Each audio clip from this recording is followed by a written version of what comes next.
Slate. It's Josh Nealis coming back. How you doing, man? It's been a while. Yeah, not bad. Well, it's been probably about a year and a half or something like that. About a year. Yeah. About a year. Yep. I was in the 600s when you were last on here, so about a year.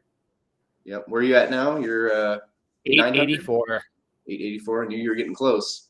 Yeah. Close to 1,000 and stuff. So that's cool. Yeah, I'm gonna be at 1,000 by next May. That's when I'm cool. gonna hit 1,000. So when I hit that mark, the show changes again. Then I go on the road. Oh, what do you mean going on the road? Like you're moving? No, just so again, I've been thinking about what the world's gonna look like post pandemic, and it occurred to me that there are things I've always wanted to do. And one of the things I want to do is kind of just travel and see and kind of do the van life thing for a little bit. Okay. But why not make money at while I do it, right? So I'll travel across Canada and the United States both. Nice. I'll meet really cool people. I've already got a pretty interesting guest list of people so far, right? And we'll eat Bailey's and ice cream on the air, and we'll just talk shit. Nice. Yeah. Well, if you make it to Ohio, man, I got a spare room. You can crash for a couple of nights. I'm planning on it. Ohio. I have made friends with the Michigan and Ohio community quite a bit in the last little bit. There's you, Rodney Fike, right? There's what? Sean Forney. Hold on, there's another guy I'm thinking of here. John Westhoff. He's based in the area, I think. I don't know that guy. I don't think. Part-time comics. No, that sounds a little familiar. Yeah, Drumsticks of Doom. Cleveland, maybe. That's that guy. Maybe, yeah. So like, when I get to Ohio, I'm gonna be like going to my first stop's going to be Vancouver. I already made that decision. Like that's gonna be. Well, okay, I lied. There's a chance it's Edmonton, but it's almost certainly going to be Vancouver. The first place I go. So I already got a chocolate hunt with one author. Right. So I mean, like, this is the important stuff. Like I'm looking at I'm looking at it from a big picture, little picture thing. I want to get all the crazy shit that's inside me out, just because if I am I've always been one of those guys. It's been like, no regrets, lots of mistakes. Sure. But no regrets. Right. Do every stupid thing in my head and some not so stupid things too. And see where it takes me. Yeah. Nothing wrong with that. Yeah, exactly. Yeah. I have a handful of friends that live their life that way, and one of them, he was in Taiwan for a number of years, and he's back here now. But he and I were having a conversation, and I was kind of telling him, I was like, because he doesn't have any kids, he's never been married, and he's my age, he's 40. But I told him, I was like, there's nothing wrong with your lifestyle. Society will tell you there is, because society will tell you to get married and have kids. There's absolutely nothing wrong with having that adventurous lifestyle. And in some ways, it might even be more fulfilling. So there's absolutely nothing with that. And also, I mean, it's not impossible that you meet someone along the way to go with you, too. Like, my uncle was a photographer, and he traveled the world doing, like, articles, and his wife went with him. Yeah. So, I mean, it's not an unfeasible way of life. Like, again, as the system breaks down more and more and more, people are going to be looking for alternatives, and there's going to be people like me that are going to be on adventures, or there's going to be other people creating their own enterprises because they're not going to trust the systems in power. Right. Yes, that's where I think it's going. What infrastructure is still there slowly seems to be disintegrating. So the more that becomes, well, this shit ain't working no more. People are going to look for their own answers. Yep. Everybody's got to find their own path and what makes them happy. And as long as you're not hurting other people, like, who gives a shit? Exactly. Exactly. I mean, I'm too old to worry, but I posted the most political thing I posted today was the whole election thing. I just said, choose the guy that's going to help you out the most. Right.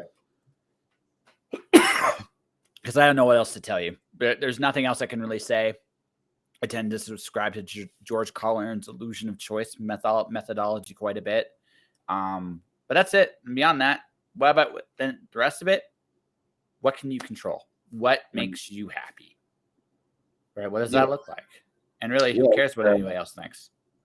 The government, and Canada may be slightly different, but it's probably all basically the same. But how much are they really going to help you? 2% of 100% of your happiness, maybe even less, you know? Yeah.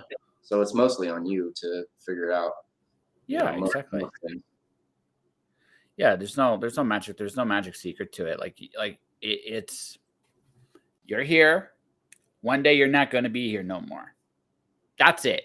The rest is pretty much up to you. Yep. Yeah. So, Yep.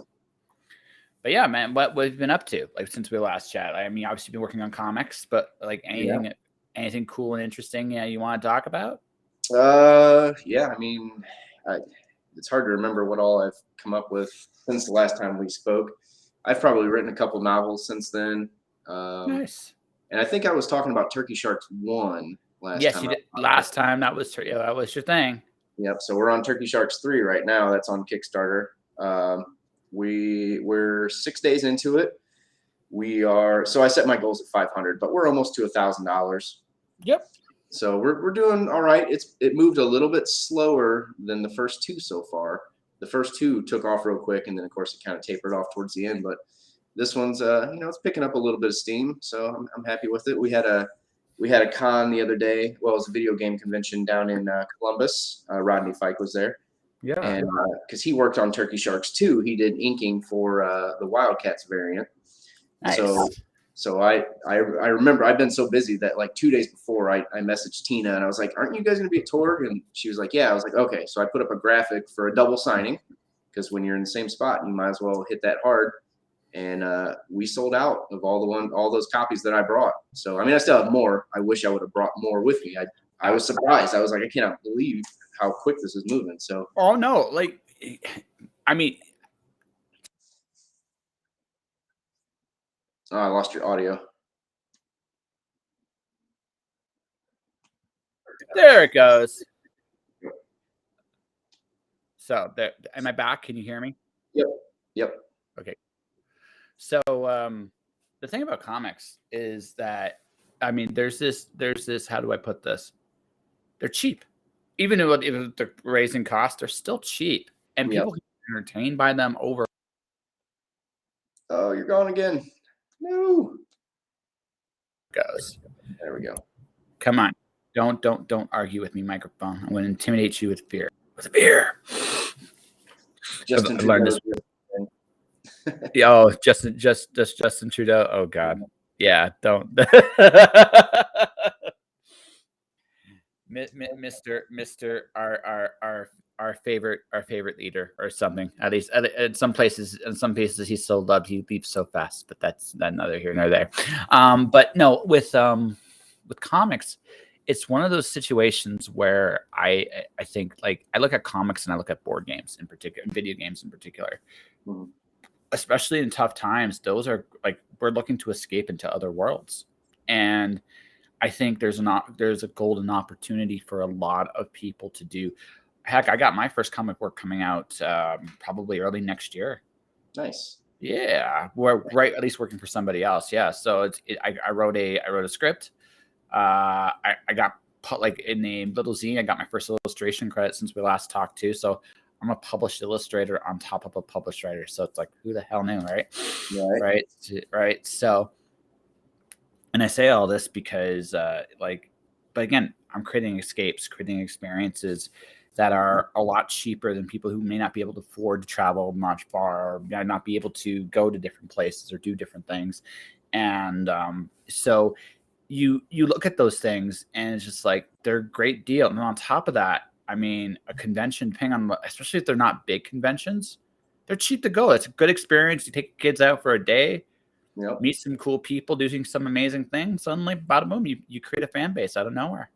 Yep. Yeah, it was packed. I did it last year as well, and this year was considerably bigger. So yeah, I think I almost tripled what I made last year this year. So that's a hell of a day. I mean, it was a good one. I'm surprised I'm able to speak. Actually, I thought my voice would be gone, but you're kind of subdued. But I feel like you got a little bit of that cons. Like, I'm done. I need to recharge, and I'm kind of feeling my energy slowly coming back. That kind of thing, right? That's probably that's my feeling anyway. I could be wrong. Yeah, it usually takes me at least a few days to because it's a lot of overstimulation, Oh especially with yeah. a pack like that. So yeah, usually a couple days I'm like back to normal. I kind of feel all right now. Actually, yeah, I was kind of surprised because You, you, I you did. want Go ahead. you kind of won, right? So Oh yeah, yeah, it was a good one. And I did the library here in town the night before too, so it was 2 days in a row. And that was okay. It was slower, obviously, but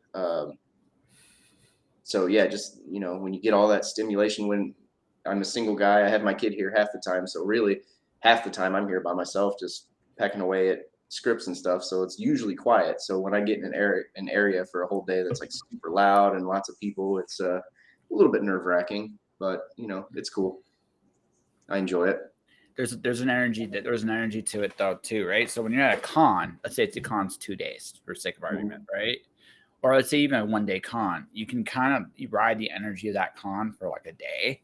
So Yeah. 1 day doesn't usually break you. I find when it goes into 2 and 3 days, like the first 2 days, you're good. Yep. The third day, you're like, I think I need to go home. Yeah. That's why most shows are 3 days because it's just like after the third day, you're like, I've talked to a lot of people, Yep. and especially when people start to leave, like I've always noticed this at the end of every convention when there's less people, that's when you feel the energy just drop, Oh and yeah. you go down with it. Yep. That's for sure. Yeah. Usually, the last hour it just drags on and on and on. And for me, I have a pitch. I do it pretty close to the same way every time. And yeah, usually by the end of the day, I'm just like, oh my god, I'm tired of saying this same thing over and over and over. But I've got it down. It works pretty well, I think. So No, that's important. I just got a really cool email. I can't really talk about too much, but I'm working on episode 1000 right now as no, well. So I had a really cool idea for an awesome guest for the 1000th episode. It's a big one, so I'm nice, trying. Fingers nice. crossed. I'm trying. Yeah, make a big deal of it. Yo, oh no, it is. I had Marissa Mayer as one of my more recent guests not too long ago, which was Mhm. actually really cool.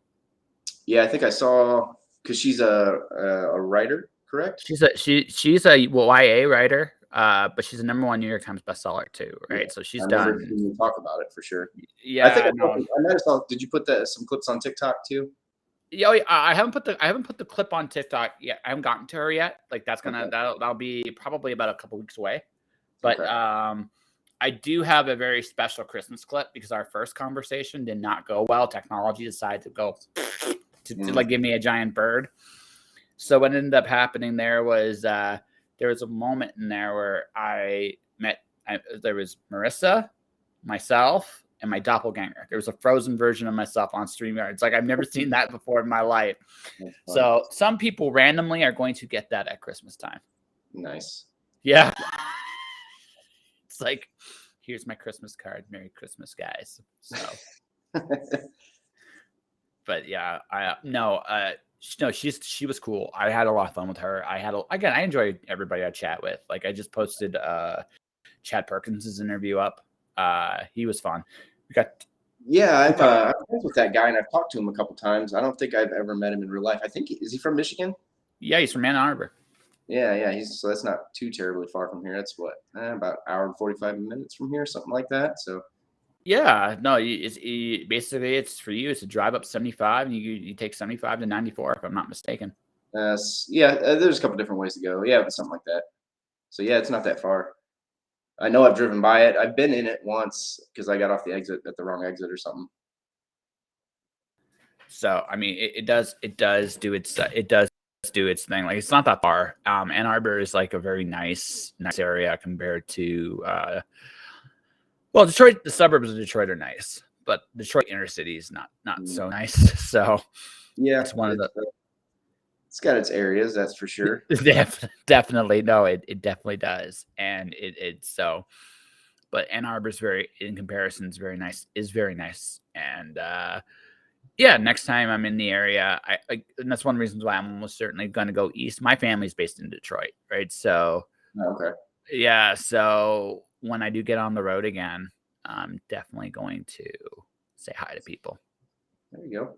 There you go. Yeah, Yeah, Michigan's It's all right. I've been to Michigan a bunch of times for a lot of different things because it's only 45 minutes from where I live. So, I've been up there for a bunch of cons, and I've been up there for work a bunch, like my real job. So it's, I like Michigan. Okay. Yeah, it's all right. It's aight. Yeah. It's aight. It's okay. It's not. There are worse places than Michigan.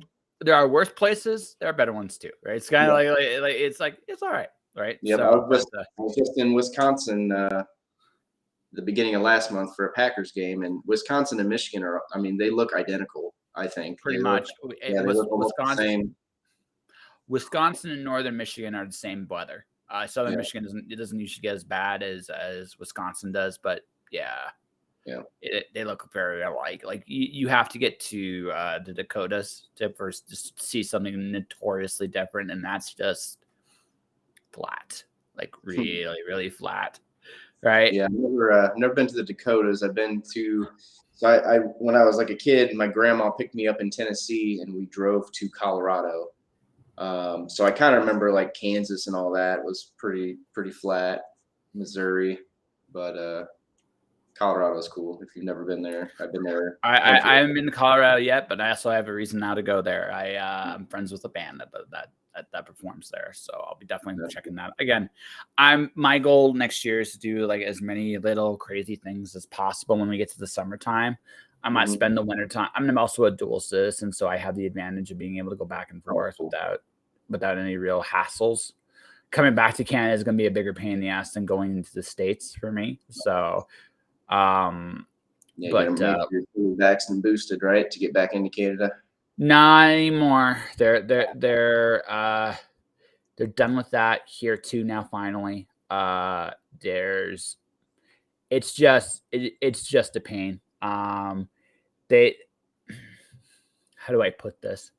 Canada's kind of the last place to know on some things, so they'll keep the only place that is anywhere close to as COVID cautious as we are still up here is Japan and China. China is insane.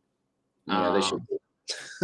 Oh no, they're insane. Like they are absolutely like they're still doing a lot of zero COVID stuff, which just isn't realistic. But they're trying. Right. Um, right, and Japan, I mean, just has their own way of doing things. Like it's they again. One thing I will say about the more eastern countries, like they've been through a lot more pandemics, so they have their own systems in Mhm. place of how to do this stuff. But here was kind of like our first time in 100 years. Yeah, I think Canada took a more extreme route than even the United States did in the more extreme blue states did. The only place more extreme than us was Australia. So, yeah. Yeah, them in like New Zealand, they like shut down like straight up, didn't they? yep. And Australia has pretty much abandoned everything now. They're not Yeah. even they've even advised at this point not to take the vax unless you have very specific health conditions. Like they've gone completely away from it. So at some next year, I think we will too. If I'm going by what I'm seeing across the world, but we'll probably be one of the last to do it. And that's Yeah. just how it is. Yeah, I work in healthcare, and it seems like some places, because I travel around when I fix medical equipment, so I have a lot of different clients all over the state. Some places are like, put your mask on, other places are like, eh. So it's just kind of, and it depends on the level in the area too, as well. So Yeah, it's like I said, everybody's kind of there's a reality of comfort zone. I mean, if you go by the current information, you have a better chance of like dying, falling down than COVID at this point in the ball game. But right. it's also been 2 years of this, so it's like people are old habits die hard. And Mhm. and I just think as time goes on, more and more it's going to relax because it's it's over. I mean, at least this one's over. So Yeah, I was watching, or I was listening to some doctor guy. I don't even remember where it was. It wasn't on Joe Rogan, because what I'm about to say is going to be, people are gonna be like, oh, he's listening to Rogan. I forget where it was, but some doctor was explaining that he thought that as COVID mutates, it's actually going to mutate to a lesser strain because it wants to that's survive instead of being eradicated. It knows it. Well, it doesn't know, but it will. evolve but into. he's not saying he's not saying anything controversial. That's all viruses, Yeah, right? That's all viruses. All yeah, viruses, as they become more contagious, become far less dangerous. yeah, If you look at the curve in India, which is not a very vaccinated place right now, the curve is very similar to what it was in 1920s flu. When they would hit its peak, it toppled, it fell. yeah, If people actually read what's going on worldwide, you'll see that there is a certain degree of whenever something brand new hits, it's always at its most dangerous in the beginning. It always yeah, is. But as time progresses, over time, the virus becomes more contagious because again, it wants again from just if you want to go an evolutionary point of view, it wants to thrive. right. But if it kills the host, it doesn't thrive. It just dies too, right? So it becomes something less toxic, and then over a period of time, our immune systems adapt and it becomes something very minute. This has already happened, right? Yeah, This isn't rocket science. This isn't like if this isn't new and revolutionary science. It's just this is how it works. The first year is always the most dangerous year with a new virus. First year. The second, right? It's always the most dangerous. It always is that way. But again, over time, the curve just when it plays itself out, it plays itself out a certain way, and that's it. And that's all there is to it. So, I mean, for the most part, I mean, the best thing to do is just to wait it out. It sucks in the process, yeah, but that's again, what I'm saying isn't like revolutionary. It's flu virus is the same way. SARS was the same way. Uh, like COVID the same way. The first coronavirus thing in the 60s was the same thing. Like it's not new. Like none of this is new. It's just this is the first time it was to a scale like this. yeah, That's the big difference, and it hasn't been to this scale since the 20s, but that like the last 100 years ago. So now that we're in the, like you said, there is now the part of you study the curves, you look at the curves worldwide. It's again, there's nothing, what the doctor is saying isn't controversial at all. It shouldn't be at this yeah. point. I wish I could remember who that was and where I even heard it. Right. I mean, the first time I actually heard that was in 2020 from Italy. There was an expert in Italy. It's like it's eventually going to become the common cold. You know, Yeah, eventually. Maybe not in that moment, but yeah. I mean, all diseases go down this path. They're deadly at first, right? But over time, right, things change, and that is the way it goes. I mean, the other big thing that most of us have, and compared to then versus now, the Western world, by and large, is wealthy and healthy, by and large, compared to the rest of the world.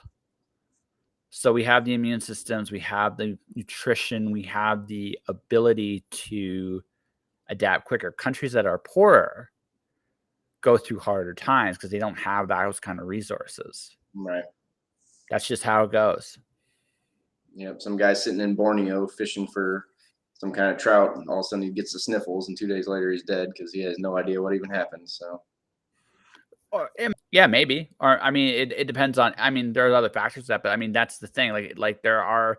If you compare Africa to Canada or the United States in terms of fatality rate, especially the first two like strains, they were way higher, right? They were way higher than I here, which makes sense, right? Right. So I mean, again, there's nothing revolutionary about anything I'm saying. It's just a lot of people again, if I mention COVID or any of this stuff, there's still this traumatic, but the plague.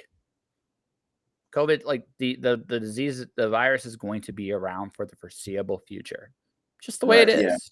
I'm never gonna get rid of it. It might eventually fade out. Like it might eventually, like again, there comes a point where it completely just snuffs out. But that we're talking years. But at this point in the ball game, right, for the most part, it's not really gonna. It's with a few notable exceptions, it's not gonna kill us. But I mean, we are gonna get colds, flus, Right. That's where we're at. But that's where we're at. And like I said, I'm not saying anything that the World Health Organization has not said. It's just no one reads.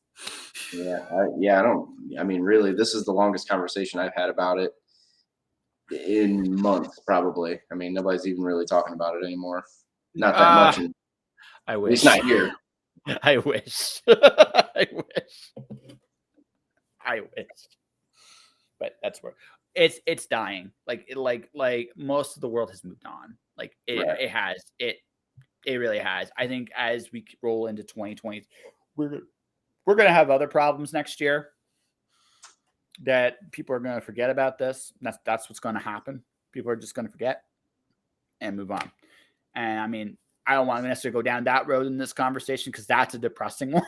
That's a depressing one. But I mean, that's where we're going, right? So it is what it is. I learned a lot personally from the pandemic. It taught me my 9th rule and my 10th rule of success. So what are those? The 9th rule: be detached from all outcomes. One of the things I've learned, I learned from the hysteria, whatever side of the fence you were on.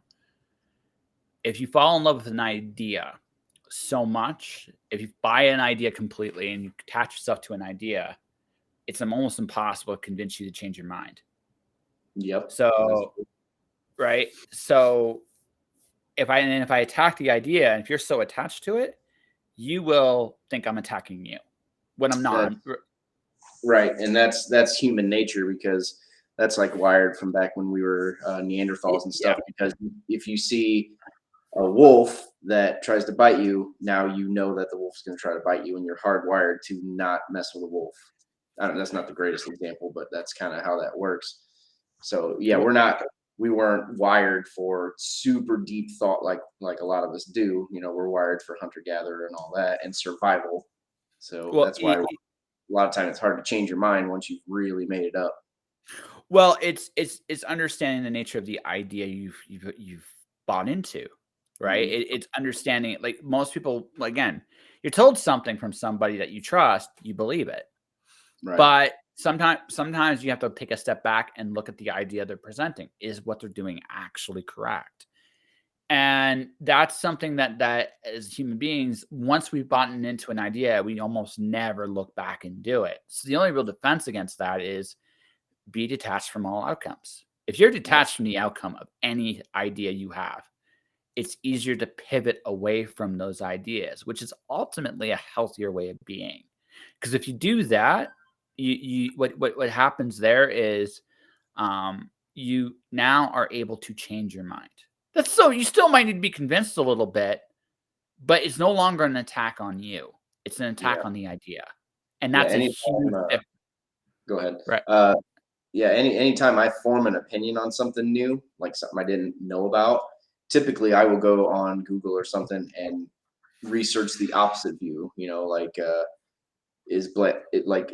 Say Black Panther is cool. Okay. I will go and Google, is Black Panther cool? And I will read people's opinions on it and see if that matches with mine. And if it does, cool. If it doesn't, then I know the other side of the story. I think a lot of people just make their opinion and they roll with it, and they don't think about the other side of things. That's not the greatest example. There's just a Black Panther sticker in front of me, so that's what I picked. But anything, how to discipline your kids, how to do anything. You want a quote unquote controversial example? It's maybe a better one. Sure. Twitter and Facebook. What are the differences right now? A lot of people are going after Musk because he bought Twitter. I'm not saying Musk is great. I really don't have an opinion one way or the other about it. But if I compare Elon Musk to Zuckerberg, Mark Zuckerberg, how are they really different? Right? And that's a hard one, because but this is my perspective, right? Instead of like looking at, well, I like this guy because I agree with certain of his ideals, or I like this guy because I agree with certain of his ideas. I'm like, what are they doing? What is what they're doing any different, really? If the answer is no, then what difference does it make? That's how I look at things. Like, okay, what do they have in common? because from there, then I can really see how different they really are, right? If they have more in common than different, then now I'm suddenly looking at things now in a very different light. Am I looking at them? Are they are they really, are they really an apple to an orange, or are they two sides of the same coin? Yeah, I'd say they're Right. like a orange and a tangerine kind of. Kinda. Yeah, that's fair. Kind of. But I mean, but then this is me. I don't go necessarily by, again, the popular right now. There is what I call the Musk effect on Twitter, where people are outraged, quitting. It's like, but if you sit there and look at it, it's like, well, has Zuckerberg done in the last few years? Right. Oh, Right? Facebook is way worse than it ever was, I feel Yeah, like. As far as, yeah, I mean, it runs sloppy. It's, sometimes I'll be scrolling on my phones and it'll be 10 ads in a row. I don't yeah. get notifications a lot of times. It's, you know, the thing about Elon Musk, and don't quote me on this, but, because I haven't actually looked it up myself. I've seen Yeah, people say this. Uh, I thought for a long time, when he first kind of became a thing that you should know about, what, 8 years ago, 10 years ago, maybe a little more.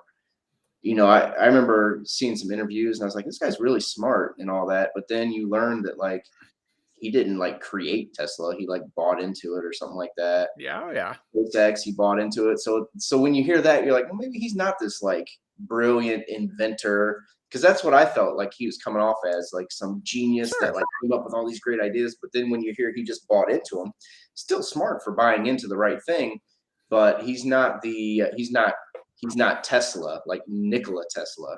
You know what I mean? He's no, that type of innovator. He's more like Edison or Gates, or Gates. Yep. right? And that would be the Modern. difference between Musk and Zuckerberg, because I mean, Zuckerberg at least kind of created Facebook, even though there were other things like it before.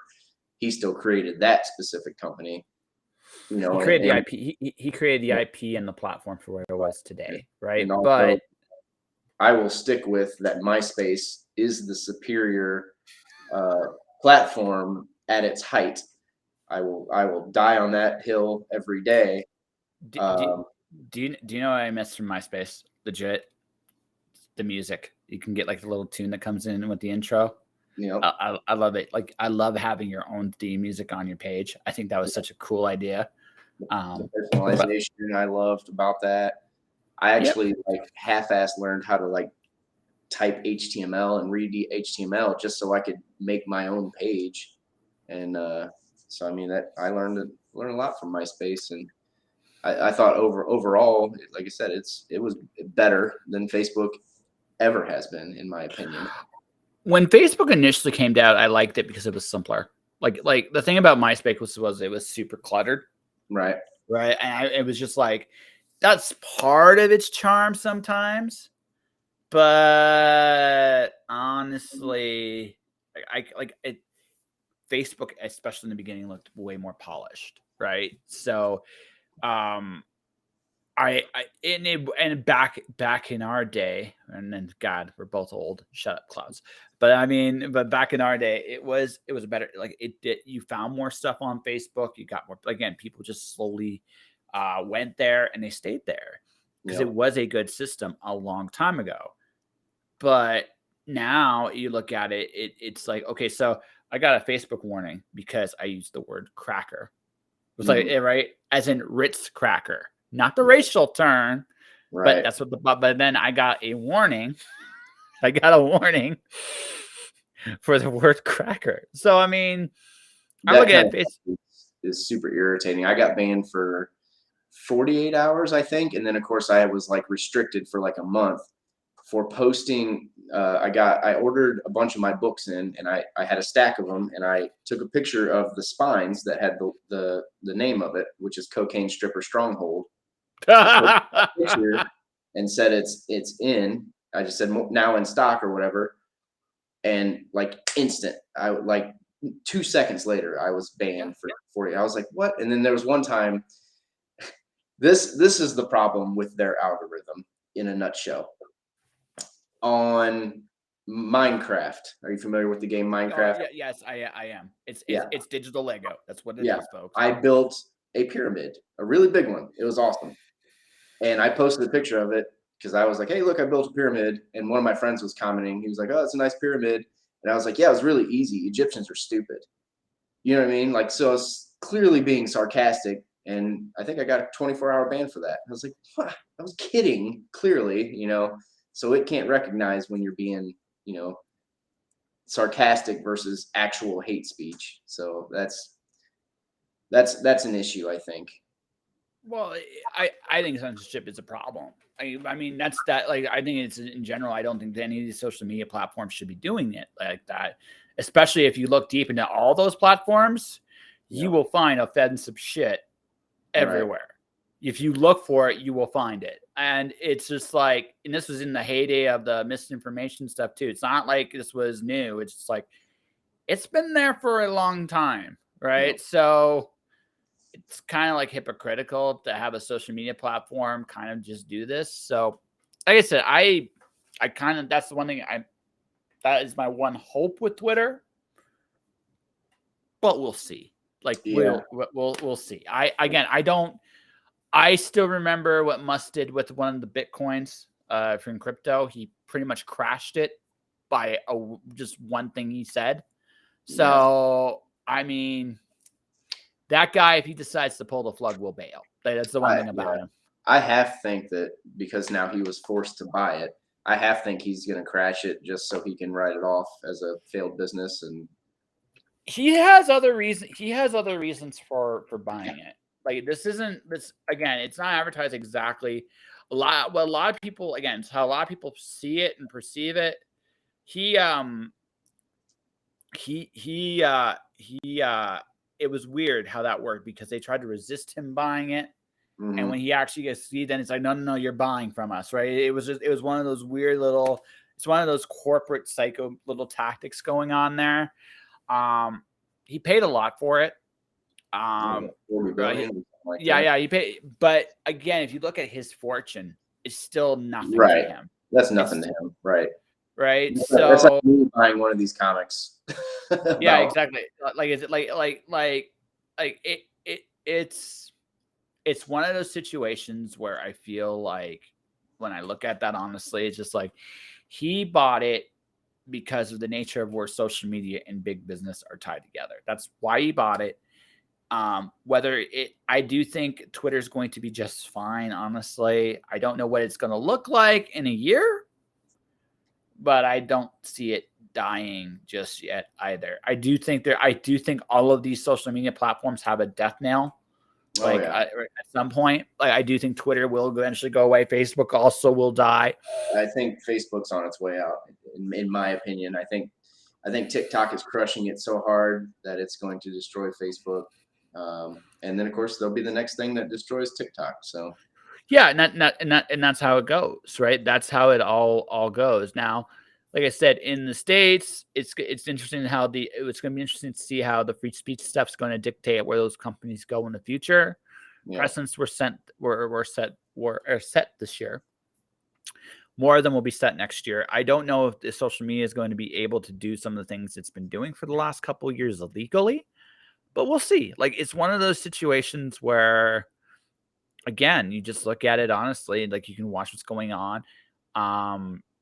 The big thing about social media that I think a lot of people tend to forget on a simplistic core, it's about you and me and people like us all having a voice and being able to go out there and say our opinion. Right. Good, bad, or indifferent, right? We have that ability. And I think, and that to me trumps everything else. I don't like the idea of an idea police. I don't like the idea. I don't want anyone to be mistreated or bullied or harassed. I don't want anyone to misunderstand what I'm saying there. But at the end of the day, this social media is one of the very few places where people can express ideas freely. Yep. Yeah. I'm sure it's very difficult for the people that own these to say, like, what's okay and what's not. I'm sure it's hard. And just like the example I gave, how can you code an AI or an algorithm to recognize, sarcasm and joking aside from hate speech and racism and threats and all that kind of stuff. So it's, I'm sure it's difficult to figure out, but I and don't know. going one step further, I mean, if you want to go like a little further, like what is hurtful to somebody? Right. For all of us, Yeah. that's a different standard. Yeah, me commenting on my buddy's thing, like, I'm gonna kick you in the nuts or something, as opposed to, commenting on somebody's grandma's thing, saying I'm gonna kick her in the nuts. Like, obviously, she's gonna be like, "Oh no, don't kick me in my nuts that I don't She might have." be surprised. She might be Yeah, surprised. She might go and break a city boy, and she'd be like, "Oh yeah, shit!" Right? Right? You might again. So it depends on the person, right? yep, Everybody's different, and it's one of those really interesting things. My tolerance for certain things, your tolerance for certain things, yep. might be very different, right? And so, is the fact that it doesn't bother me right? Is it the fact that it bothers you right? Like, it is such a slippery slope. Like, where is that standard, Yep. right? I like it's one of those things where I look at it honestly and go, I don't think there's a clear answer on a lot of this. No, there's not. Nope. And that's why they're having a lot of issues because Karens will get mad about certain things, and most people are cool with whatever. Like, for me, words are not necessarily offensive. I think the only time I've ever deleted anybody's comment off of any of my posts is if they straight up were using the N word or a slang like that. That I will delete.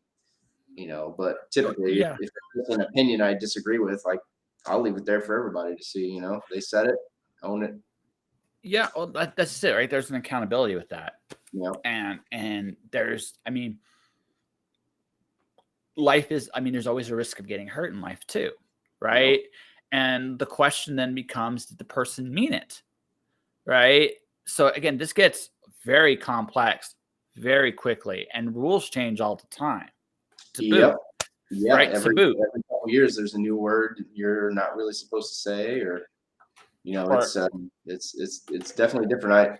There's a story in one of my books of short stories and poems where I address the way my friends and I used to speak as opposed to how we are now allowed to, and I pretty much own up to, like, yeah, I used to say really stupid things.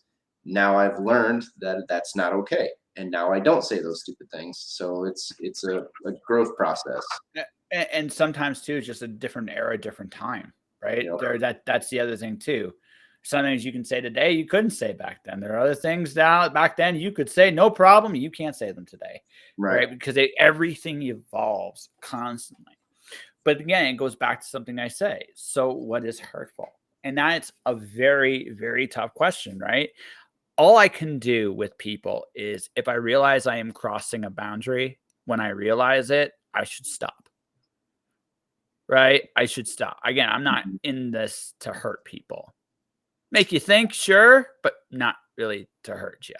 Yeah, I made a rule for myself a couple years ago, and it has really helped. And people get mad at me for it, but like, if somebody posts something and I have an opinion on it, a lot of times these days I won't even comment.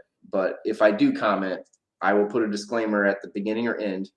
I will not respond to anybody who is not that person, especially strangers. And of course, strangers will comment and be like, "Oh, you don't want to debate?" It's like, no, because I don't know you. So that's like one thing I do. I don't talk to strangers on the internet uh, with opposing viewpoints, basically, because it's a waste of time. You don't know them. Interesting. I have a slightly different rule. I'm just gonna say what I damn well please. And if you Right. don't like it, shrug. I'm at that point in my life where again, I'm not trying to hurt you, but Right. I'm gonna stand for where I stand. And if you don't like it, you can disagree with me. Oh yeah. That's cool. In fact, I'm all for it. And I don't care who wants to have that discussion. We can. But I'm going to stand where I stand. I'm going to do what I do. You can like it, or you don't have to like it. Right. Either Yeah. way, I For don't me, care it that much. was about. I'm so busy these days with the comics and books and everything else. That rule was for my own benefit, so that I didn't get dragged into 5 hour long debates or Oh 24 hours. yeah, it You know? happens. It happens to us Yeah. all. Yeah. It So that, happens that to was us part all. of that rule for my own health. Yeah. Basically. Oh, again, I just have a really basic rule. I will listen to anybody. I will give Mhm. anybody the benefit of, okay, where are you coming from? Because I do respect that. Like As long as they're polite, yeah.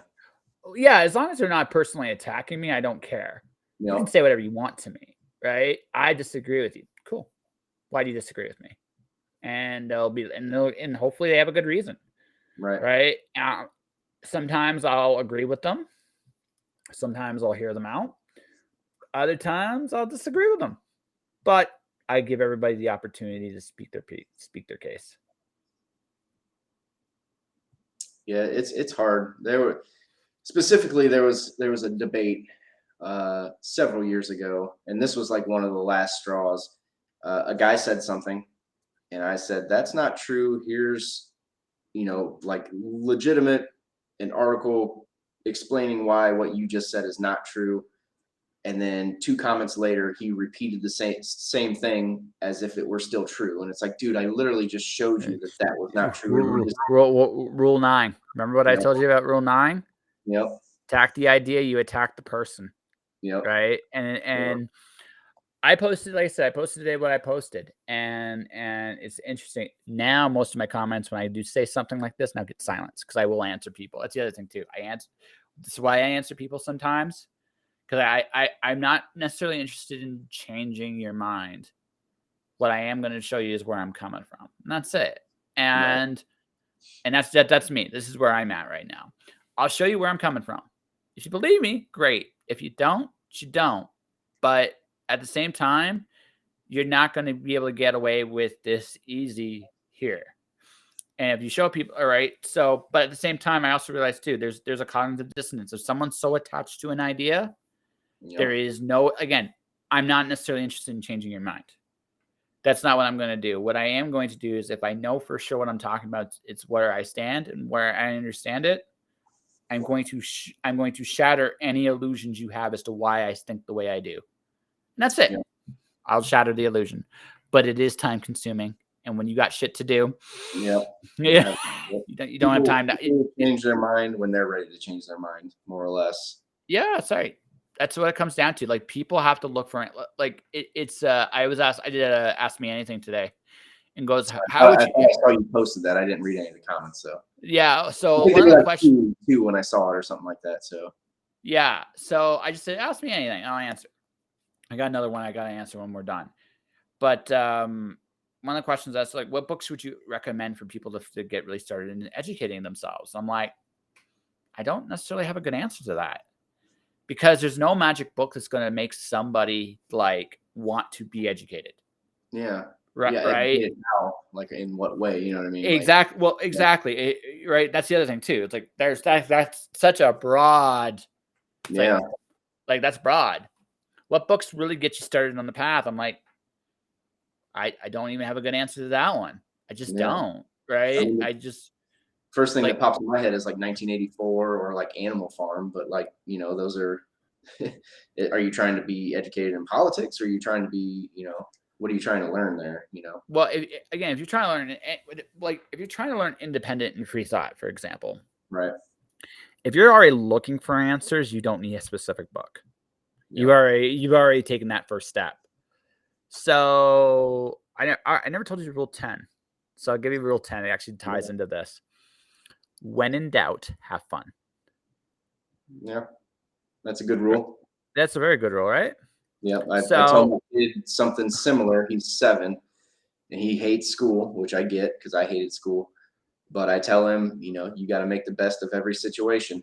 I was like, if you make it hard and you act up, like you're only making it worse. So you might as well. You're gonna be there. You don't have a choice. You might as well make the best of it. So kind of the same thing, sort of. it's kind of no, but the way I would use it in this particular case is this. Well, in your son's case, it's all about attitude, right? Yeah. If you're here, it's like, oh man, I'm stuck in this fucking school, which maybe the nice way of him saying that. I don't know. I've heard some kids swearing sometimes. I'm like, wow, I was an angel compared to you.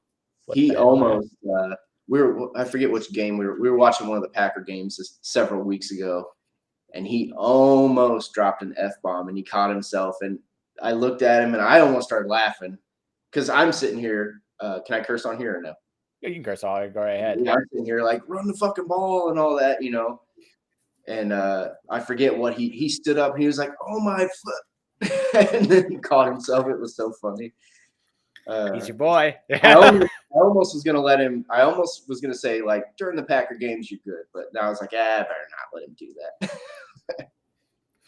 Well, see, you're in a weird spot because he's old enough to catch you. Yeah. So you got to worry about your credibility here, right? Because if you tell him don't do it and you're the one doing it, it'd be like, well, son. Well, and I started cursing in 2nd grade. I remember very vividly. Yeah, same here. That's exactly when I started cursing. Obviously not in front of my parents, but with all my buddies and all that, you know, saying every friggin' word we could come up with for no reason. Didn't even have to fit in a sentence, but we were cursing.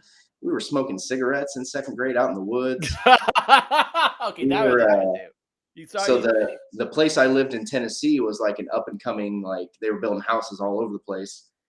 And I was thinking about this the other day. We would go after the construction workers like left for the day at 5 or whatever. We would go and like just destroy what they were building. Like we put our feet through the walls. Yeah. And like I remember one guy left a whole box of oatmeal cream pies, and me and my buddies like destroyed it, like ate everyone. Yeah, the other day I was thinking that guy probably went to work the next day and was like, "Who ate all my oatmeal cream pies?" Well, first off, he'd be like, "How did they find them? Yeah, yeah. Found them? Yeah, we They're would gone, all of them." Yeah, I mean, construction workers aren't stupid. They know there's a bunch of kids gonna mess everything up. It's like, motherfucker, right? So eventually they got to the point they were bolting shit down that they knew that you guys couldn't fuck up, right? Yeah. Yep. It's Yeah, funny thinking about that now. And then of course you think how I would feel now as an adult if I found that, or if I went to work and somebody had jacked everything up. It's like at the time we didn't know. We were just goofing around being dumbasses. And now looking back, it's like, I feel pretty bad about that. But like shoot, I was like 8 years old or 7 years old. You didn't know any better, really, right? So I mean, but again, this comes on credibility now. Mm-hmm. You start swearing in front of your kid, can you really yell at him for swearing? Yeah.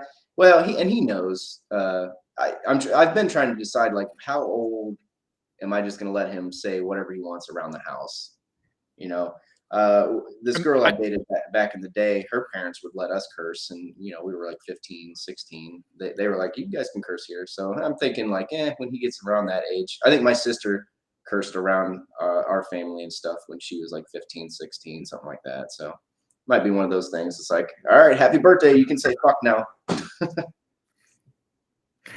You gotta do what's right for you. But I'm just saying, like that's the big thing. Like my dad gave up with me at around 11 years old because my dad was a truck driver, so he swore like a sailor. My grandmother swears like a sailor. Like there's a point, and then this is what they realize. Like, what am I supposed to tell him?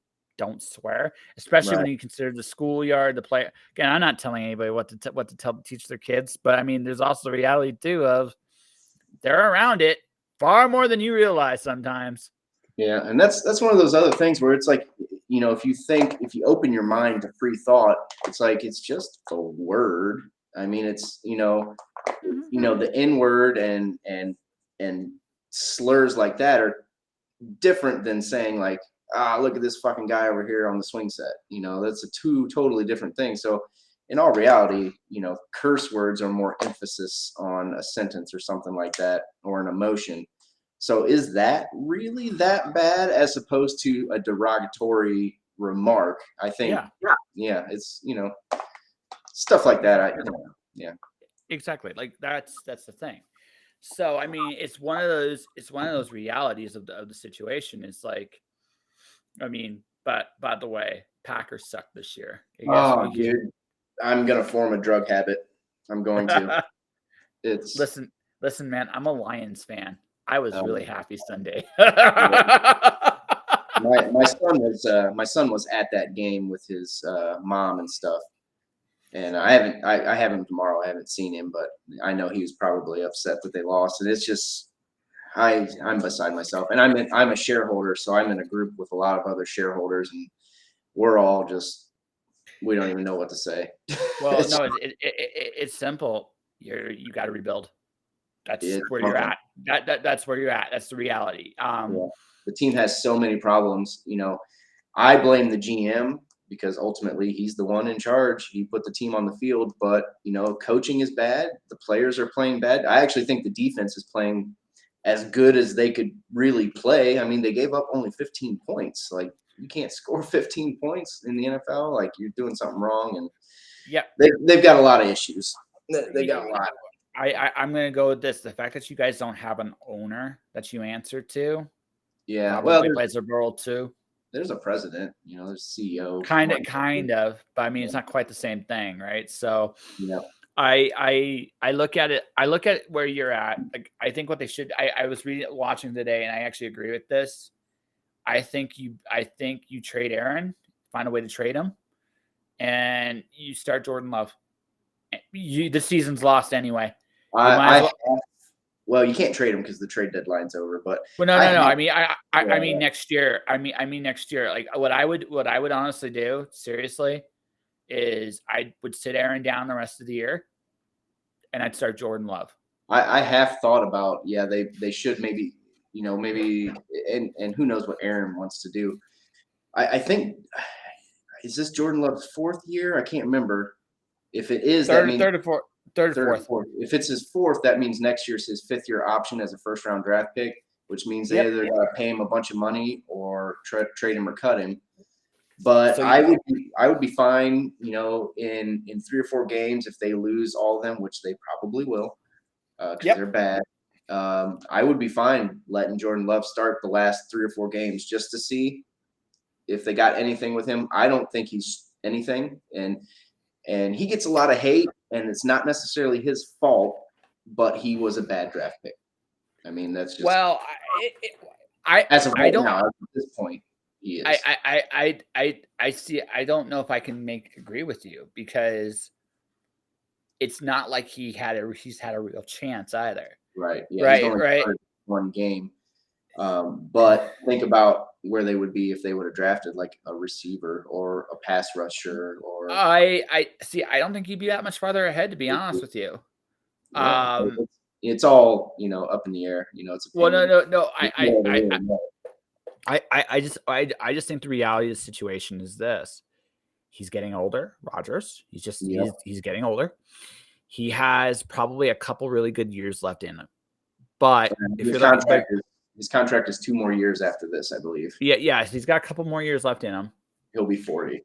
Yeah, and then he's probably done. I would say if he makes it to 40, that would be it, because he's really not, on top of not having any good receivers this year, which they are bad. Oh, they're young. They're young. I mean, that was going to happen. Yeah, Sammy Watkins is dropping as many balls as everybody else. So, but yeah, he doesn't look like himself this year. On top of that, so when you look at it from all those angles, okay, the question then is this: like, this is my opinion on Green Bay. When he was good the last few years, he'd fold under pressure. Yep, he'd fold. So you aren't going to get to the Super Bowl with him 2 years ago, honestly. Surely, right? Not. Yeah, I was pretty aware going into this year. I was like, we might make I thought we would make the playoffs. I didn't think we'd go any further than that, but apparently it's even worse than I thought. So. Oh, I think this is overdue, and honestly, in the long run, might be good for your team. But the reality of the situation is, the reality of the situation is this: Love hasn't had a fair shot. You have to rebuild, and you need to see what you got, because next year you might have to draft a quarterback. Then again, maybe you don't. Maybe Love, right? And you don't actually know the answer to that question. Yeah. So I have a conspiracy theory that actually they're going to tank from here on out so they can draft Rodgers' actual replacement, and then they will either trade or cut Love. Maybe. That's my theory. But 3 wins, he's not a top. You already have 3 wins. You're not going to get a top 3 pick right now, as it stands. Yeah, they'll be in the top 10 or something like that. You don't always quarterbacks usually, like really good quarterbacks usually go in the top 5. usually. So Yeah, I mean, but they're, if you're up that far, who knows? It's yeah, all yeah, yeah. So, but either way, you're in a you were due to be rebuilt. Like and I mean, I'm happy I beat you. Like that's like because I gotta say this. Like okay, on a personal note, I know the Lions are probably only going to win at most 2 more games this year. I know this at most. I think Green Bay will probably. I don't know when they play again, but it'll be at The Lambeau. last week of the season, the final So I games against think each Green other. Bay.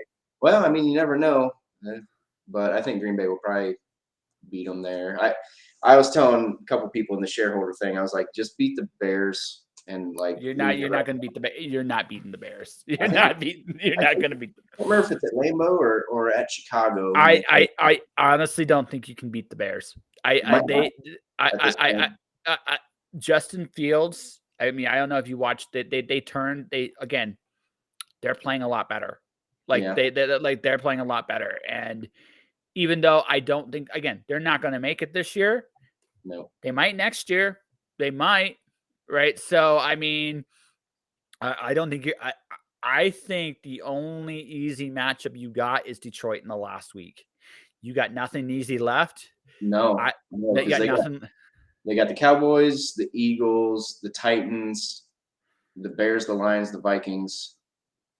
I don't remember. I don't know how many games we're on. We're at You got 8 more games basically. So you got 2 more, and the other 2 teams are not easy either. Like you got Dolphins. nothing. I think you got one of the New York teams, and I think both of them would smoke you. And No, yeah, so no, nope, it's so not looking yeah, good. yeah, no. So I'm just telling you straight up. I think My they'll win two more. I think they'll win two more. I'm not saying who they are.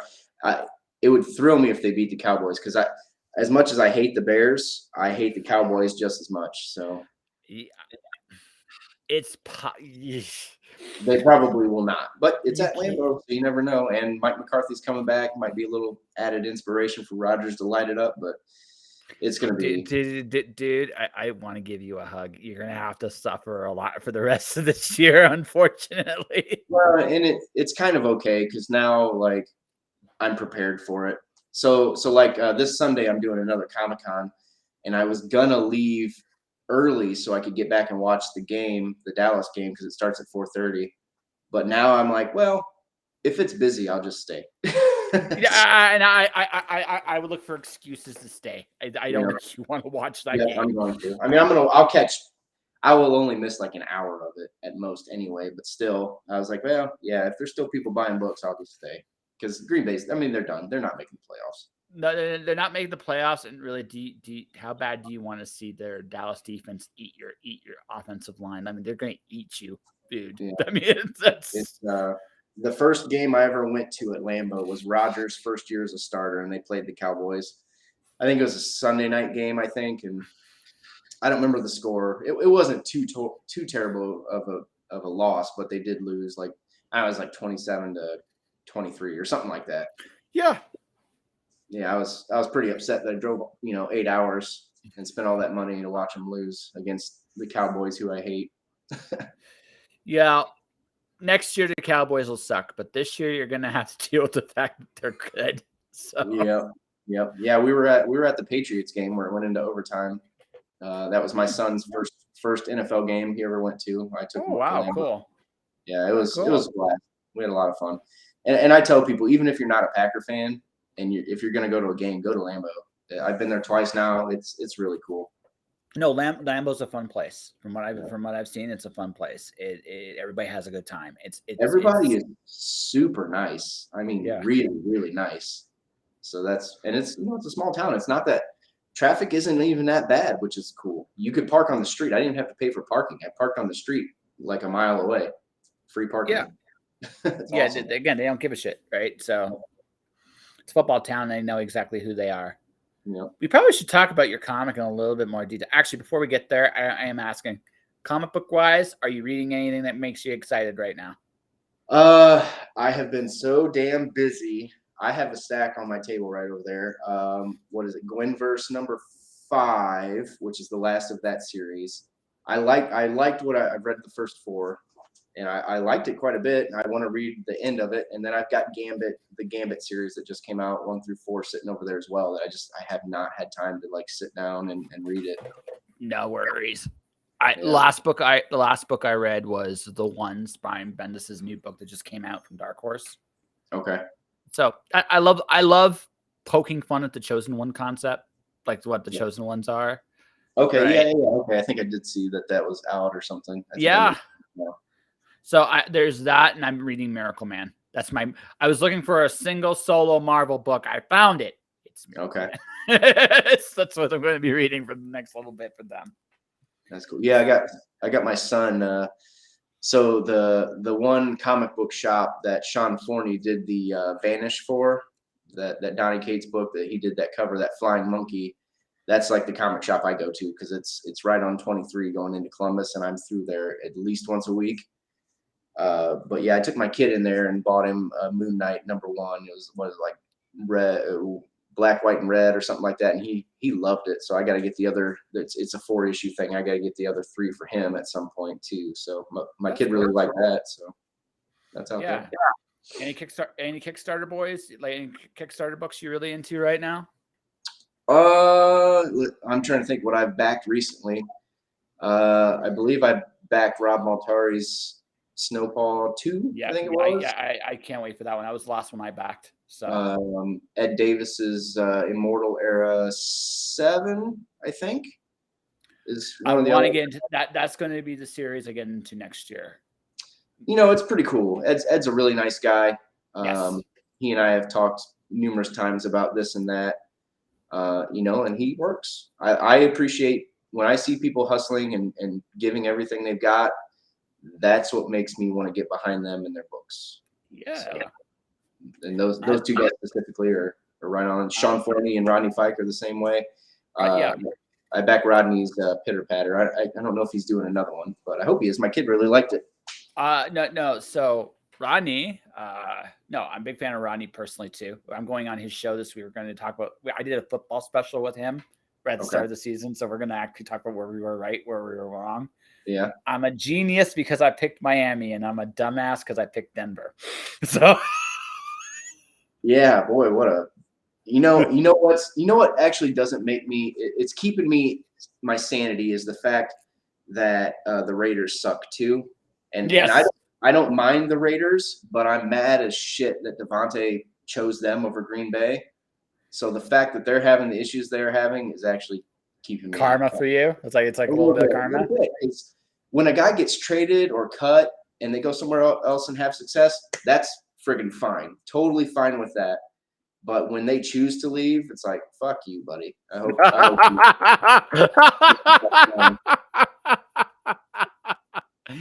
Now that's a sports fan. My side gig is working for the Calgary Flames right now. Okay. They're a hockey team up here. They're our big hockey team up here, right? One of our big leading scorer went to another team. Oh, the vitriol I hear from even the people that work in the building for that is just unbelievable. I don't get me. My family base is Detroit, so I like, with the exception of the basketball, I like almost all the Detroit teams, including the Lions. It's a little secret shame, I know, but hey, listen, it's one of those things. I acknowledge they've sucked for so long that I just don't generally talk about it. But it's like, yes, I know they suck. Fuck off. I'm loyal. Right? Yeah, I've been to that stadium for 2 games, I think, 2 or 3. It's pretty cool. It's a nice stadium. It's a nice place, but I mean, the last time we had a really good team, like really, really good team, was when Barry Sanders was on the team. Mm-hmm. That's when we had a really. You guys made the playoffs. Stafford's like 3rd or 4th year or something like that. Yeah. I mean, we made the playoffs, but if you're going to be honest, the Sanders stuff was better. Like, we're being honest about it, right? No knock to Stafford, no knock to Megatron. It's just. I was pretty happy for Stafford, to be honest. Yeah. No, me too. I knew what look. I'm a fan. I can tell you, it is not an easy place to play for. Yeah, that game, I think it was his rookie year where he hurt his shoulder, went out for a Yep. play, then came back in and threw that like 5th touchdown of the game to win it, like right at the end or something. Like Oh yeah. I was a fan of him right there, even though he played for the Lions. I was like, this guy's, he's Oh yeah. got moxie, and I Yeah. like that. Oh, good player. Just honestly, just one of those things where you just look at it, guess bad hand. Like Yeah, some players just get dealt a bad hand. That's the way it yeah. goes. What a weird year in the NFL. Like everybody seems to be like, what is happening? Because Brady, Rodgers, Stafford, Wilson, they're all struggling. And it's like, what is happening to these guys? So Because, well, in Brady's case, he's getting divorced. So yeah, his head's not in the game fully. I don't care what he says. His head yeah. ain't there. I've I, heard the voice. There's no way he could be fully in it for sure. and straight up, actually, my big worry with Brady is this year he could get hit hard. This is the year he could really take the contact and go straight down and out, Yeah, like done. Because his head's not there. yeah, Rodgers, again, it's changing of the guard. Yeah, yeah. this is the other thing too. Like Brady aside, it's changing of the guard. It's Mahomes' time. It's Josh Allen's Allen. time. It's Josh Lamar Allen. Jackson. I like that kid. I like that Yes, kid a lot. He super seems like talent. he's like a really good guy. I've seen some things on TikTok of some of his teammates telling stories about him, and it's like, man, he seems like a really genuine, good Yeah, dude, and that makes me happy to hear. Honestly, I like when I hear that people are nice. I like. You've seen this when you go to comics shows too. Majority of people that are doing these things are generally wonderful people. Generally, there are a few assholes out there, Yeah, they're but they're by and large, it's not a big part of the population. Again, the nicest people do some of the most creative stuff. It's the truth. Yep, yep. I met back in June. When was it? Labor Day or Memorial Day. I get those confused. Whichever one's in the summer. I was at a con down in Columbus, Ohio, and the 4 guys that did the original voices of the Turtles were there. Mm-hmm. And I've never, I've been doing this since 2015. I've never stood in line for an autograph. But when I saw, I was like, all 4 of them, I was like, man, that'd be cool to like get something autographed by all 4 of them. So I did. And they were the nicest guys. I mean, Rob Paulson, the guy that did Raphael, like almost made me cry. Because when I walked up, I was talking to him for a second because I get a second, and I told him, I was like, yeah, my kid, he and I every night at 8:00 we get in bed and we watch 2 episodes of Turtles before he goes to bed at 9. And he put his hand like on my shoulder and just like looked me dead in the eyes. He's like, I can't tell you how much I appreciate that. And then it like I felt myself, and I think I said like, well, it means a lot to me too. He just caught me, so that was really cool. No, again, people genuinely appreciate when their work's like talked about. Yeah. For me, that lineup is Kevin Eastman. Yep. That's one of my heroes. I've never met him. I got a couple things signed by him, but I've not met him yet. I passed him one show. I didn't go in line because I was working that show and by myself, so I just couldn't really go. And one really nice guy, like really, really, really nice guy. His line was insane, like Yep. just but one of the nicest, chillest dudes I've ever met in the industry. So That's one of my goals is to get him to do a cover for me. So that's on my list of things to do. Will it ever happen? Who knows? But it's on my list. all right. Well, like I said, if I can help you in some way on that one, I'll see if I can do. Right. He's done it for a few other people.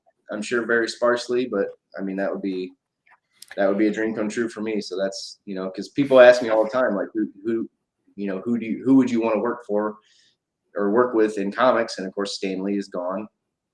Kevin Eastman to me is my number 2 guy. Like I'm a huge Turtles fan, so he'd be my number 2. He's not my number 1 choice. My number 1. Okay, so it would have been George Perez. That'd been a good one too.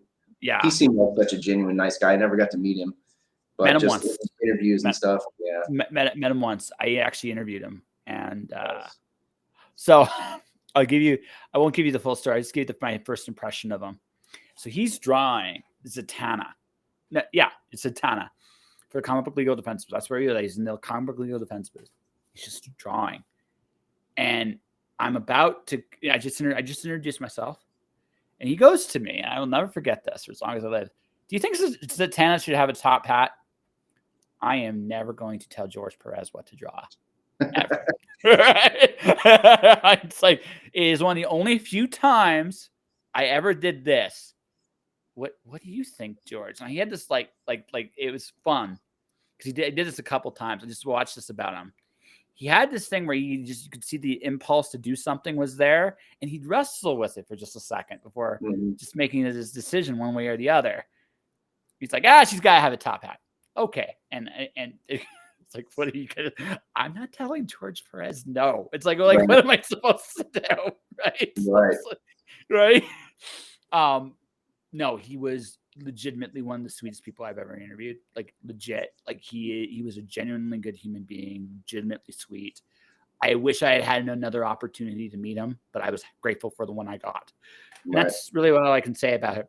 Other people I would love to work with, Colleen Duran is someone I've always kind of wanted to work with. I'm not familiar with that person. She did a independent comic series called The Distant Soil, but she's done stuff for Sandman, Wonder Woman, Batman. Like she's done like she's one of the probably one of the most successful women in comics ever. Honestly, when you look at everything she's done. Incredible resume. Would love to do something with her. Personal levels, Kalen Smith, someone I've always wanted to work with. Rodney, I have an idea for something I want to do with him. There are people I'm genuinely interested in working with and for in the industry, and hopefully I'm lucky enough to get to do it all. Yeah. And that's it, But my first Kickstarter comes out, I'm hoping springtime next year. Nice. Yeah. It's exciting and it's stressful, and I'm gonna enjoy the whole process. Yep. That's pretty much it. I'm going to enjoy all the process. I've been picking people's brains for it. It's going to be a fun experience, and maybe all the kindness I've given to other people will come back to me. That's kind of what I hope. You can hope, right? Yeah. But we should talk about your book a little bit now, because you're issue 3 now. Yeah, issue 3 of this one. Yeah, so this is my 12th overall comic. Plus, I've published 2 other comics for other people. So 14 total for the company. And yeah, this is Turkey Sharks number 3. This is our 3rd Kickstarter. We did 1, 2, and now we do 1, 2, and 3. So there, you can get all of them on there, including all the variants except for the Kickstarter exclusives. So each Kickstarter we do one exclusive cover that you can only get it there. So if you don't get it, you'll never get it again. I have a few tucked away because maybe one day they'll be worth money and I'll need some beer or something, and I'll but yeah, it's coming along. I think my main guy, Cristiano Reyna, has done all my interiors and about half of the covers. I think he's almost done with the book totally. I think he's only got a handful more pages. I told him, I was like, you got till about like December, mid-December to get it done. And I think he's almost done. We got Seth DeMoose did our A cover this time. And we also have his original, because he just does inks and pencils and inks, or I think it's digital. I don't know exactly what you call it, but he didn't color it. Cristiano colored it, but we have his original black and white, and that is our Kickstarter exclusive. Very cool. And then Cristiano went ahead, and I had him do 2 covers. So we did an Iron Man homage with the Demon in a Bottle cover. So now it's our character who's going through the same thing. He's going through depression and alcoholism, so it made sense to do that. And then I'm a huge fan of Jackass, which I'm actually wearing the shirt now. So we did a spoof of their shopping cart movie poster where they're all riding the big shopping cart from, I think it's the first movie. So it's all my characters riding the shopping cart. And then Tyler J. Haddix, who has worked on Turkey Sharks 2. He did a cover for that one. I got him back because I had a perfect idea, and it was like, as soon as I had the idea, I was like, this is a Tyler thing. And so it's American Gothic, the the painting. Are you familiar with the guy with the pitchfork and his old wife? So in the comic, 2 of my characters go to a farm, and he ends up using a pitchfork to kill some aliens. And my kid was watching something on TV, and that painting popped up, and I was like, oh, it's perfect. So like 5 minutes later, I was like, hey, I need you to do this. And he was like, I'm in. So Awesome. yeah. So we have the trade dress, and then we have a virgin variant of that we're also offering up. So, and it came out beautiful. All colors are cool. Do you have the link? Yeah, I can drop it. Put it in the private chat, brother. I'll put it up for people can actually go. They're watching this later. Yeah, maybe. Okay, I have to get it. 2 seconds. No worries. We are trained motherfucking professionals on this podcast, ladies and gentlemen. Copy V was I must have used it for something else. A recipe for Blackstone hibachi noodles. Is it a good recipe? Oh yeah, I've made it twice now. It's really easy too. Oh wow! And this time I used I threw in chicken and pork on this one. And, send it to me, man. That one you just send me on Facebook. I'll take a look at that recipe. I'm always up to trying some stuff. Gotta figure out how to even. Oh, I shoot. Now, of course, gotta sign in. That's right, folks. We are trained professionals here, as you can see, and we know what we're doing. I guess they gave me an award for this, Josh. They gave me an award for this. Killing time talking about stuff. Yeah, I'll send you that link for the noodles too. It's yeah. What the fuck? What are they doing? Don't ask that question. Sometimes that's a scary answer. What are they doing? I had somebody show someone was making Mountain Dew in a car, and there's more than they can actually drink. And she was like, "Wait, what's going on there?" And I actually said in response, "Do you really want to know the answer to that? That might be scarier than what you actually are seeing." Yeah. Sometimes it's like, what are they on? I don't know. I want to know the answer to that because that might end up in a really, really terrible, space. Yeah, it was taking me back to like pre-launch page for some reason. There, let's try that.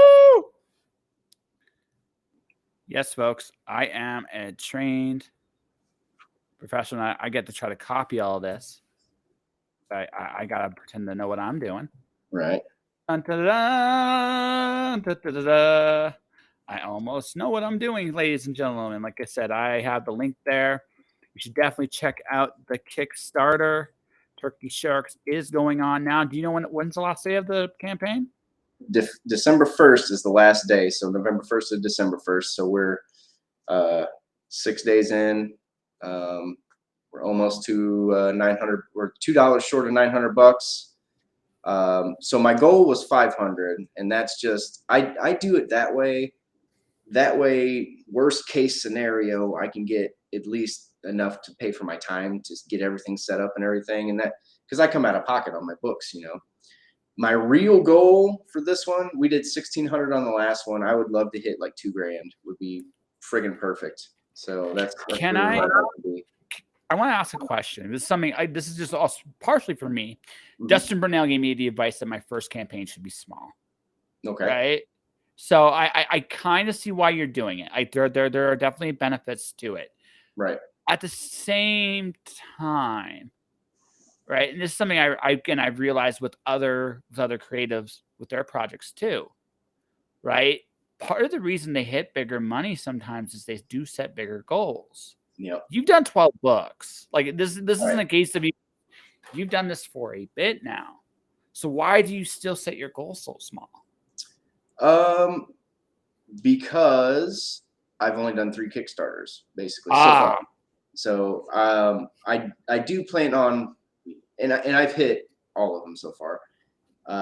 But for me, it's not necessarily about making money. I'm still learning the process. I'm still learning everything.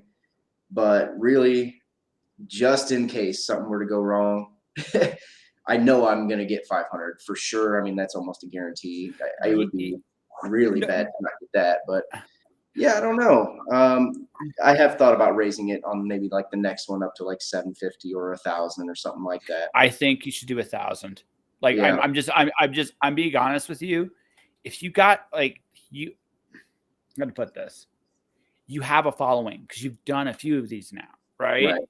So I would be like I always think like the second issue is the hardest one Hmm. because typically with comics, right? The first issue does, oh, it's a number one, sweet, right? I'll get it, right? But then there's a number two, and the second one's always like, I don't know, like, Well, and right? that shows if your number one was good or not too, because if people are Somewhat coming, like traditionally speaking, even in like old school comics, right? Like going to the comic shop, the first issue always did X, but the second issue there was always a drop off, always, right? But every once in a while, but again, but I think what really makes or breaks a book is a third one. What you yeah, do on the third one that I think is what really tells the tale, because now you go, okay, you got the big premiere, you got the drop off, which is typical for every comic. And then you got, okay, do people stick around? yep, Right. And I say it like that because I personally I've seen this with again, if you look at even traditionally with like any like sales of comic book sales, hmm, it's that way all the time too. Like comics hit a spike, first issue, a drop off. Sometimes they pick up on the third a little bit. Sometimes they yep, just stay right where they're at. But after about the third or the fourth issue, you get like a certain degree of steadiness to it, right? yep. So, and it's like this is your third, right? Okay, so this is your third campaign. Third for Turkey Yeah, Shark. Yeah, yeah, this is your third campaign. third campaign. So, while I get money may not be the entirety of the goal, right? I also know this too. This is from my experience as a freelancer. The more money I get for my work, the happier I am because Well, it means sure. shows, right? And not just because of the financial aspect of it, but it's also the fact that folks, if you really want to appreciate an artist, help get them paid. That's Yep. honest. That's the honest truth.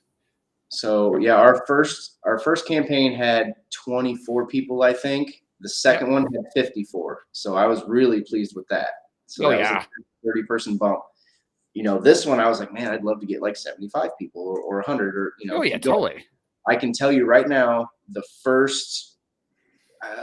the first like 12 to 13 people that backed Turkey Sharks 3, all of them but one were the same people from book 1 and 2. So these are Yeah. all repeat people, and none of them are my friends. They're all people that Yeah. I've Yeah. I've met So them like at cons and stuff, but they're not like my friends and family. So this is all people that are my readers, the people that enjoy my works, and that made me happy when I was reading the names. I was like, these are all people that are supporting my work.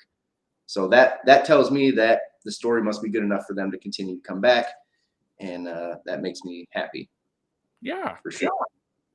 So I mean that's the whole thing, right? So you got to push yourself sometimes a little bit, right? And I think I get like I said, it's like I think you can like to get to 2,000, you got to aim higher, right? A little bit, right? Yep, That's a yep. thought. And I think I will with the next one. We'll see how this one turns out.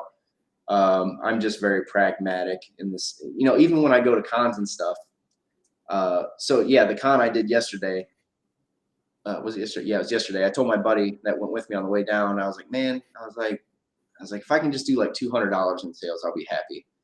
And that was like the first 2 hours. I mean, just blew that out of the water. Oh yeah, So no. I set goals, but they're typically very attainable, baby steps.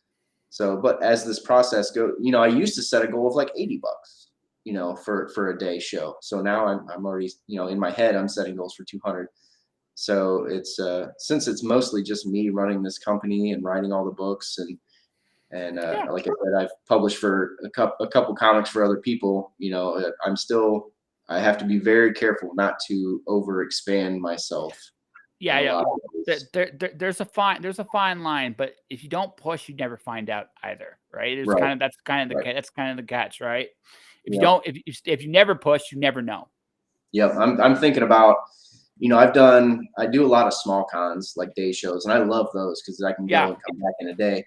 I am thinking very hard about jumping on and I've done some medium-sized ones too, like Wizard Worlds and stuff like that. But I'm thinking very hard on jumping into like C2E2, NYCC, stuff like that, very soon, maybe within the next year. You got 12. You got 12 books, man. So I mean, why not? Right. Yeah. Oh, I've got 12 comics, and I've got 10 full-length books as well that I've written. So I've got yeah. So if you got all that, go for it. See what happens, man. Dude, I have 6 books. I would go to NYCC with 6 books. I'm crazy though. So I mean, yeah, that's just me, right? But that's how you do it, right? You get yourself out there, you introduce yourself. Hi, my name is Josh, and I'm awesome and made of cheese, and this is my stuff, right? I don't know about the made of cheese, but that might be just mine. That might be mine. But I eat a lot of Parmesan, so hey, go with it, right? So go with it, all right? So, but that all said, man, good luck with this project. I think, well, good sir, I think we have an interview here. What do you think? What do you mean by interview? You lost me. I think the thing we just did there. Yeah, the whole thing we just did there. I think we have an interview. Yeah, we covered a lot of different topics. So yeah, I'm fine with that. Are you good? Are we good if we call it here for now? Maybe when your next campaign comes up, we can talk a little bit more about why the Packers and the Lions both suck next time. I hope not. Oh, I don't know if I can take multiple years of this. I've been spoiled, man, because I became a Packers fan. I want to say like 1993, and Favre came in. Oh, so you had the Favre and the back to back. I'm a Detroit Red Wing fan. Okay, I had Steve Yzerman, right? I had Nick Lidstrom. I had Sergei Fedorov. Then, well, Fedorov's okay, but I had my Steve Yzerman and Nick Lidstrom for sure, and Brendan Shanahan, and then I had Zetterberg. And then I had, where his name is escaping me right now, and it's driving me. Datsuk. I had Datsuk, and I had Zetterberg. I had a fantastic run for years and years and years and years. But there comes a day, good sir, where the price must be paid for that fantastic run. Yeah, right? There was one year when they won the Stanley Cup at Detroit. Whatever last game it was at Detroit. I was across the street at I don't know, is it the Fillmore? I forget what concert venue is right across the street, but I was watching Stone Temple Pilots play with Scott Weiland. It was like, I don't know if it was their last tour they ever did. And then we didn't even know there was a hockey game going on, really. We thought everybody was there for the concert. And we walk out and people are wearing the Reds wings and cheering like they won the Stanley Cup that night. So that was kind of neat. Yeah, it's cool. Do you remember what year that was? No. 10 years ago or something like that. Okay, so the last time they won the cup, really like the last time they won, 10, 12 years. I don't know. So last time they won the cup was 2008. So that's right. That sounds pretty close. Yeah. Yeah, it sounds about right. So from 1990 to 2008, I had a fantastic team. Yeah. And even after that your run, that last year we went to the finals. We lost to Pittsburgh. Okay. And we still made the playoffs for a few more years after that. But eventually we sucked. Yep. Every team has its ups and its downs. You're gonna listen, Josh, you gotta take a deep breath here. Yep. Well, Green Bay was bad in the 70s and 80s. So well, I don't know if you're gonna be bad that long. I hope not. Hey, dude, don't even go there. I'm a Lions fan, so you can't even go there, right? So all of which is yeah, well, tears, right? but here's the thing: every team has their time. You had a great run. It's just your time's up, and you got to come to peace with that for now. Yep, 3 to 4 years. I get it. I've processed. I don't know how well I'm going to deal with it, but I've processed it. Yes. What are the chances of them drafting or getting a third in a row Hall of Fame quarterback? I mean, it's slim, right? Pretty slim. Yeah. It's pretty slim. So, I mean, realistically speaking, you're going to have to deal with some growing pains for a little while. Yeah. But that doesn't take away from the fact that you had a hell of a run. Yep. Ever. Yep. And Green Bay will still. Right? How many times that happened? I mean, you got Joe Namath and Steve Young, Favre and Rodgers.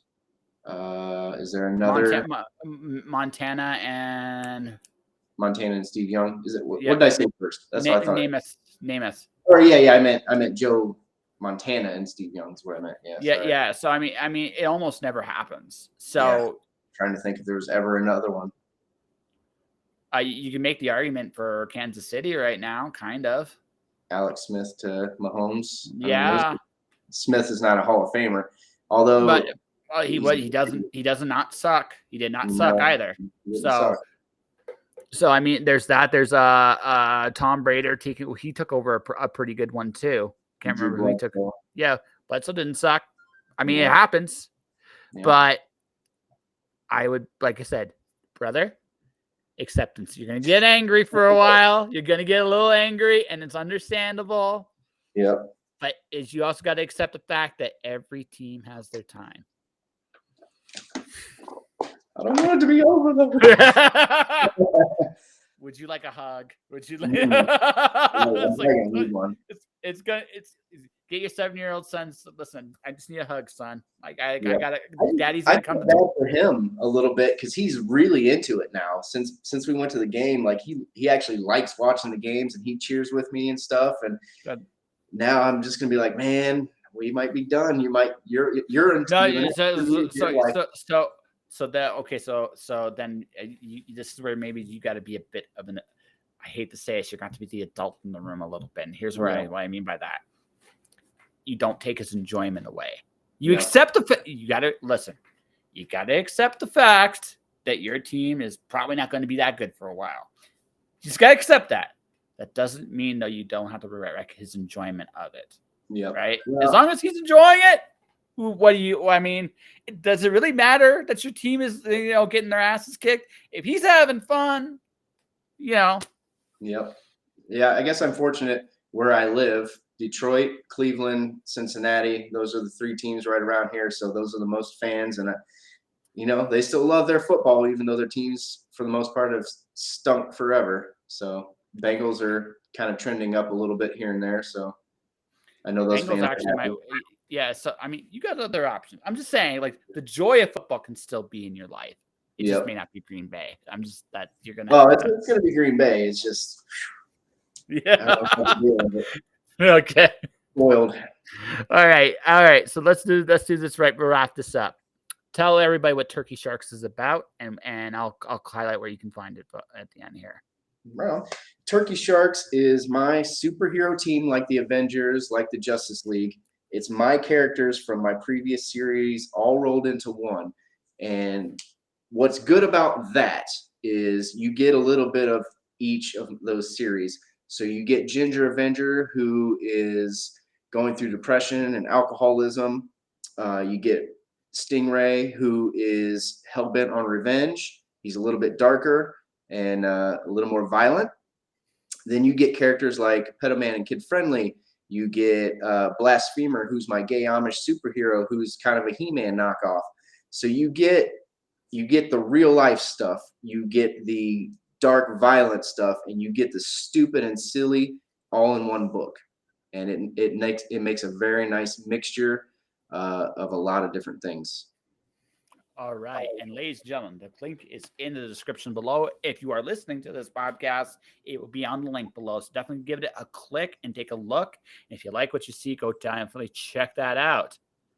And that, ladies and gentlemen, will do it for this episode of Just Joshing. Before I go, if you have any need to advertise, whether it is making videos, audios, words, and pictures for your projects, your brand, or yourself, I can definitely do that for you. The link is in the description below as well. And definitely make a click on there.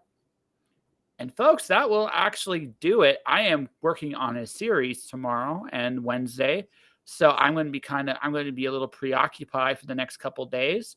But I do have a wonderful guest, Chantel Mayer, author extraordinaire, will join the podcast early Thursday. And then in the evening, I will be a guest now on Rodney's show. I'll be drawing something, and we'll probably be talking about why we were geniuses and why we sucked in our football picks. It's going to be a bit of both.